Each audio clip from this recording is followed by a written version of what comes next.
All right, now we come to a new lesson, and this lesson will describe one of these subgroups, the definitions and taxonomy subgroups. And this actually is meant to tell you what all these words means. I pointed out that one of the problems with big data and also data science is that it's not so obvious that people agree what they are.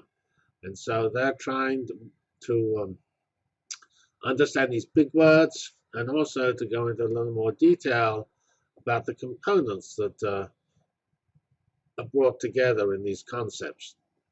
And there's a very detailed, thoughtful analysis that will be published after this process goes through the technical editing and things like that.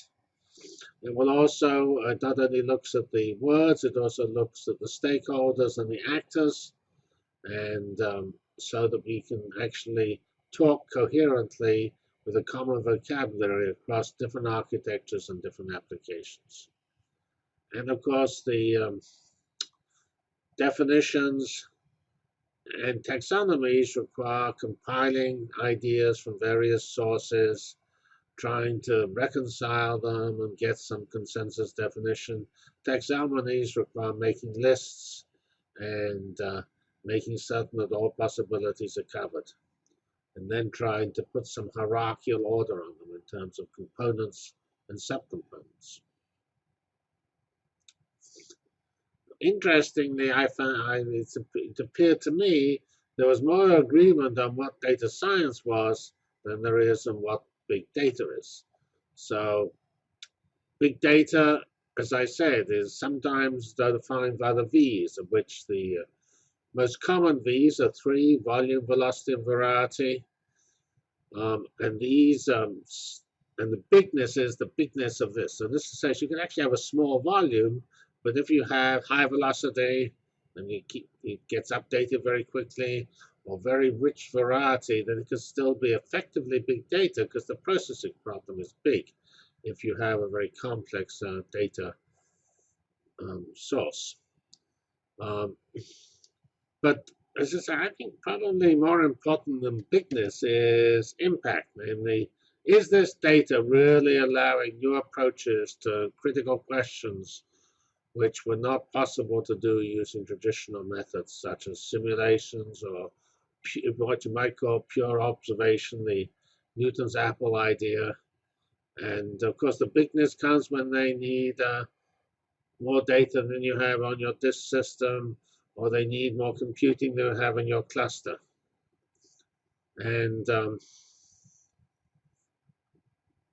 course, one of the reasons we have big data is we're able, through the internet, to get large populations of various data sources. And the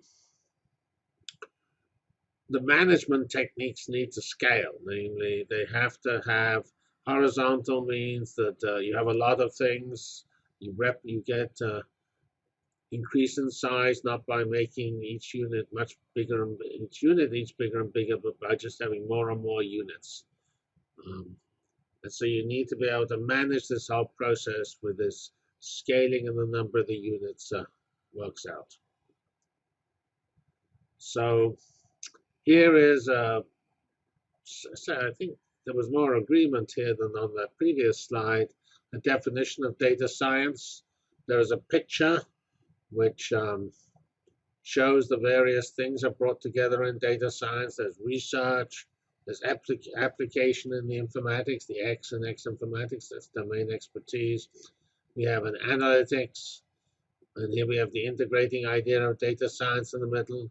Analytics involves algorithms and applied mathematics and convergence and rigorous things.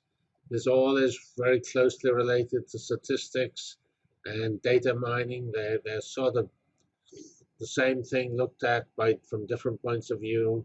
And of course, all has to be programmed. So these are the types of skills that data scientists can need. And always in these interdisciplinary approach, always have this trade-off. When you need to bring 10 skills to a problem, do you hire 10 people, each with one skill, or do you have one person with 10 skills, jack of all trades or several masters of an individual trade? And probably you could say that to lead all of this, you probably better have a jack of all trades, because only a jack of all trades could bring this diverse group together.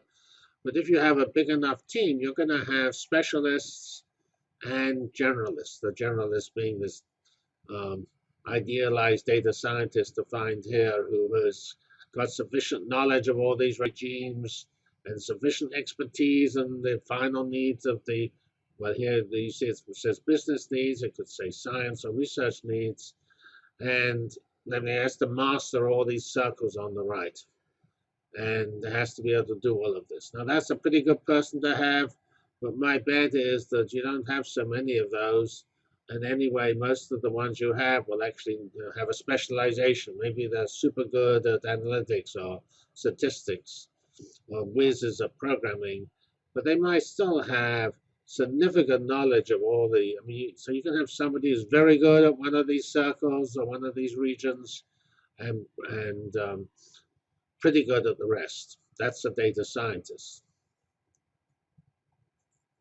Here are the actors and the roles. Actors are the components we need to bring together to do a big data system. The applications, the software subsystems, the sensors, the people, the organization, the various services. I mean, he says service abstractions.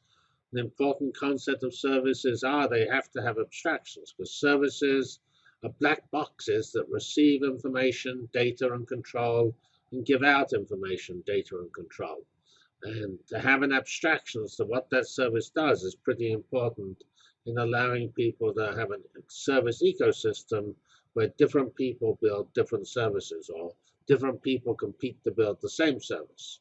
If we look at the various roles, we have the provider of data, the consumer of data. These roles are not particularly people. They could have involved people, but they could involve computers and software and things like that. We have the orchestrator, which puts everything together. We have the application provider and the framework provider. So where the application provider, if you like, runs on the framework provider, or the framework provided by the framework provider.